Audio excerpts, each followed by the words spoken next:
Was there meant to be one more Matt Smith series? I only ask that question because there are certain episodes and plot points from the Capaldi era that would have been best suited for the 13th Doctor. For example, the Husbands of River Song.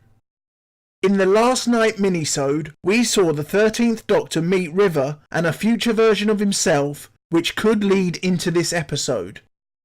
So I put it to you that the Husbands of River Song would have replaced the Time of the Doctor as the 2013 Christmas special. And the Christmas special for 2014 might have been a mixture between the Time of the Doctor and Twice Upon a Time. But what about the episodes in between?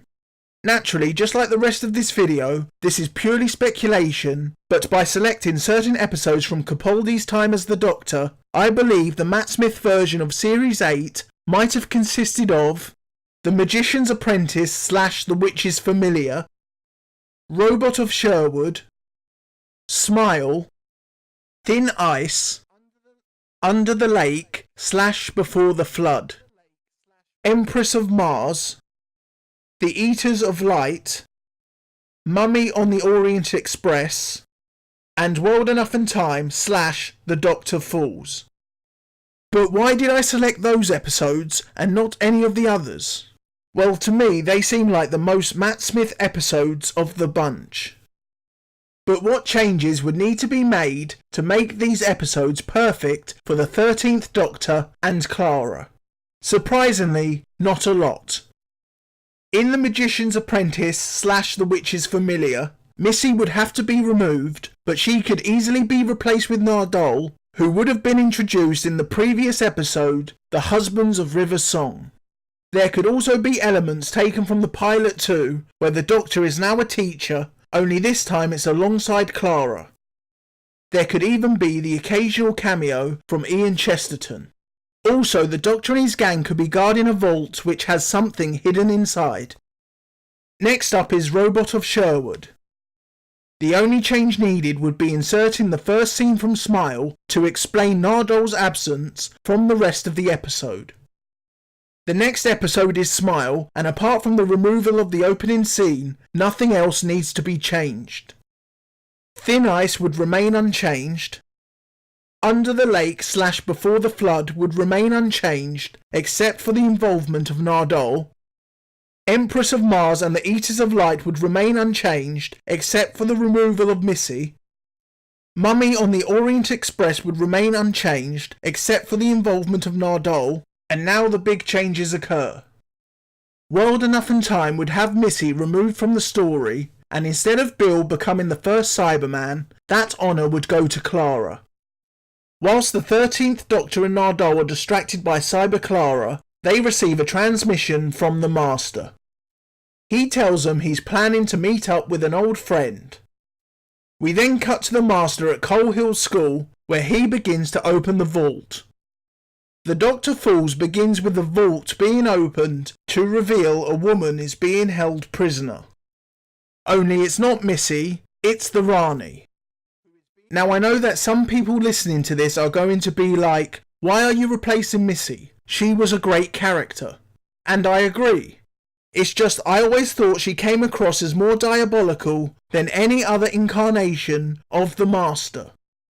It seemed like she wanted to hurt the Doctor, both physically and mentally, whereas the Master was all about mental manipulation and trying to prove that he was better than the Doctor. So in that regard, she's more like the Rani. Anyway, on with the Doctor Falls. Cyber Clara would help the 13th Doctor and Nardole as they battle against the Master, the Rani, and the Cybermen. Cyber Clara recognises the Rani as she was the woman who wrote down the Doctor's telephone number in the Bells of St. John. As there could have been a whole timey-wimey thing where the Rani and the Master chose Clara to be the 13th Doctor's companion, as they knew in the long run they would turn her into a Cyberman and make the Doctor suffer. The episode would end with the Rani running away in the Master's TARDIS, whilst the Master is captured, placed in the vault, which is then sent travelling through the time vortex. And where the Master ends up is anyone's guess. This leaves the 13th Doctor alone as he loses both Cyber Clara and Nardole in the battle against the Master and the Rani. But he vows to keep on fighting until the Rani is brought to justice. Which would lead us into the 2014 Christmas special.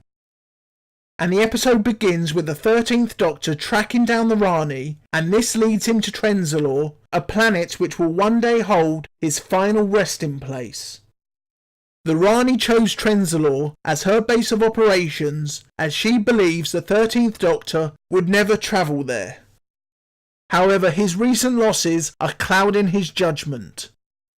Once on Trenzalore, the 13th Doctor tracks down the Rani and finds out she's trying to bring Gallifrey back to the universe so she will be seen as a hero rather than a villain.